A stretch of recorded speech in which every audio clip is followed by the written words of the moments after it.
What is going on, guys? Money Webby here, back again on Saturday. Another 7-game slate here today. Should be another good one. Definitely a slate you want to go out and play. And I got it broken down for you with 6 of my guys you can go ahead and throw in your lineups. My money 6 favorite I got 2 pitchers for you. 3 hitters. I think that should be a part of your core. And also a really cheap guy that you can throw in there to save some money on your hitters and kind of pay up for some more guys. So drop a like in the video before we get going. Really appreciate that. If we can get over 100 likes, thank you so much, because that would really help me out with these videos so I can keep them coming to you guys. And subscribe if you haven't already to get these plays every single day. You can turn notifications on to get alerted every time I upload. Let's just hop into it though. I'm going to go with you, Darvish, at 12,200 here. Just too good of a matchup, and he's the best pitcher by far, I think, on this slate for DraftKings scoring. He gets a ton of strikeouts, 27% K rate last year, and a good pitcher's park here in Miami against a bad lineup. And against he has a small sample size against these hitters, but in 20 plate appearances, he has 10 strikeouts against them. So 50% of the time, he's seen these guys. Small sample, like I said, but he's struck them out 50% of the time, so that's crazy. And Vegas likes him a lot in this game as well. The Marlins are only projected 3.28 runs on their heavy favorites, so Yu Darvish should be in line for a win in this game. His first start for the Cubs, so he might want to come out here and have a great game. And he had a great spring training as well. In 19 innings, 2.79 ERA. Good to see there. So I think he'll continue his hot stretch with a great game against Miami. Lock him in there. And for my second guy, it's tough to... I really want to pay up for Zach Greinke as my second pitcher, but it's really tough. You have not that much money left over if you do that. But you can consider yourself, if you want to go a lot of scrubs at the hitting position and then kind of just hope for some luck, I guess, with that hitters, because it is a little bit volatile there. But for my second pitcher, save a little bit of money here, going Lucas Giolito. This is a guy that's shown some promise last year. He was like a pegged, great prospect coming to the majors, but he really struggled his first year in the majors.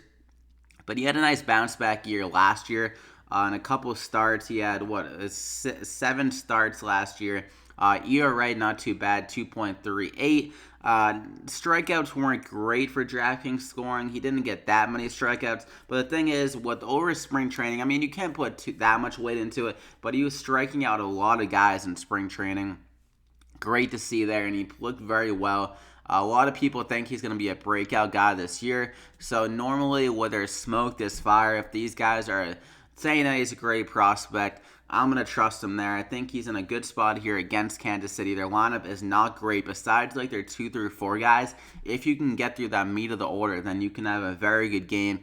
A lot of people were on the Royals last game against James Shields, but he actually ended up pitching a pretty good game. After that first inning, he let up 4 runs, but after that, he didn't let up any runs. He went 6 innings in that game. So if James Shields can do that against them, I think Lucas Giolito, a great prospect and a solid guy, can definitely do that. A much better pitcher than James Shields. So I think he can go 7 innings probably or something like that in this game, get a few strikeouts here and there, and not let up many runs, and definitely be in play for the win in this game. And those 3 and 4 hitters, Lucas Duda and Mike Moustakas, are definitely strikeout prone. So Giolito could get a few strikeouts off them. And if he's striking those guys out, he can definitely make his way through the rest of the lineup, which is pretty damn weak. So a good start here in for Lucas. Lock him in there. Now for my hitters, I'm going to go with this guy again. I recommended him in the first game of the year. He was having a tough start, but then in the extra innings, he had a walk-off home run. This guy's just very good in Baltimore for whatever reason. I know it's a hitter's park, but the splits are pretty big last year. If you look at the home run numbers and stuff like that, loves to hit a home run at whatever hit in Baltimore, it seems like. And he has another solid matchup here going against Kyle Gibson, a guy that gave up a good amount of hard contact and home runs to right-handed batters last year. 1.69 home runs per 9 to right-handed batters last year. And Adam Jones, in the small sample size against them, he's 5 for 20. Not too great, but he has 1 double and 4 home runs. So he's definitely shown the pop against this guy. Can definitely go deep. They're playing in Baltimore. I'm pretty sure there's wind blowing out to left field as well, so that should help him with the ball carry.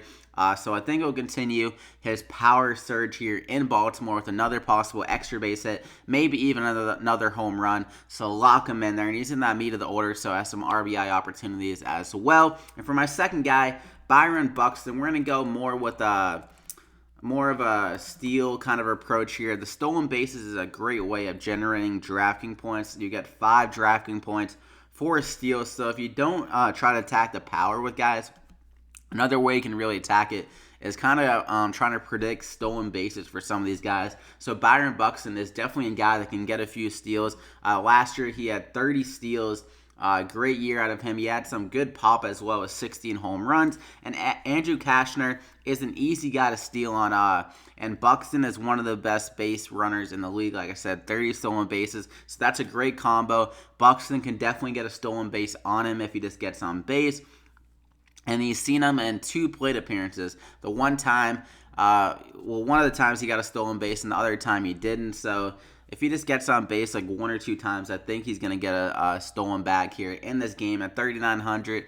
Not a bad little price as well, and he can get a run or something like that because he's just so quick on the bags. Like, if just one guy can hit him in after he gets that steal, then he'll be able to get a run. So if he just one time on the bases, he can return value at this price tag. So lock him in there. For my third guy, Yoan Moncada, another great prospect here at 3,600, a solid price tag.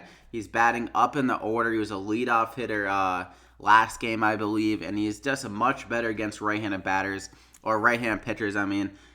So that's exactly where I attacked him against pitchers last year, and I'm going to continue to do that this year. I remember watching him against the Red Sox. He just didn't look comfortable batting against the left-handed pitchers, but against the righties, he looked much more comfortable. And Ian Kennedy, he is a right-handed pitcher, and he allowed a lot of home runs and hard contact to left-handed batters last year. 47% hard contact rate to left-handed batters. That's very high. So I think Moncada can get an extra base hit, maybe a home run against this guy. And yeah, he's just a great player, a great prospect. I think he's going to have a breakout year this year, and especially on the left side of the plate. He's a switch hitter, much more comfortable as a lefty. If you look at the splits last year, they tell the tale. So Yoan Moncada, lock him in there. That's the first 3 guys.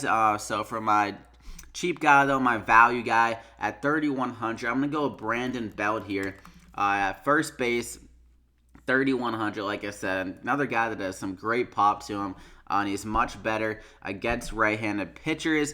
If you look at it, ISO was around 200 last year against right-handed pitchers, and he's going against Ken Maeda. Not a bad pitcher, but he's seen him in 10 plate appearances, 2 doubles against them.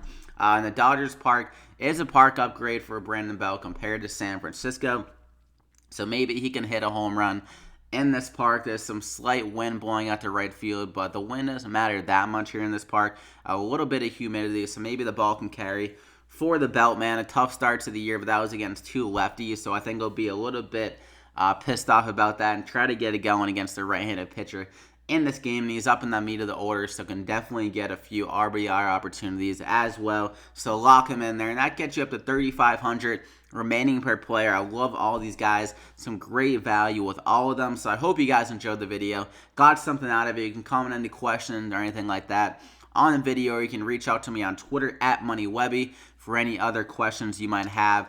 So drop a like on the video, though. I greatly appreciate that. 100 plus likes if we could do that. And subscribe if you are new here to get these plays every single day. I'm going to be uploading my NBA DraftKings picks still every single day, so you can go tune in for that, because I know there's not as much content nowadays with the NBA DraftKings picks as it's kind of winding down, but I'm going to still do it until I get bored of it, I guess. So we'll keep that going for you guys. Hope you guys enjoyed. I wish you guys the best of luck. 7-game slate, and we'll see you back here again tomorrow.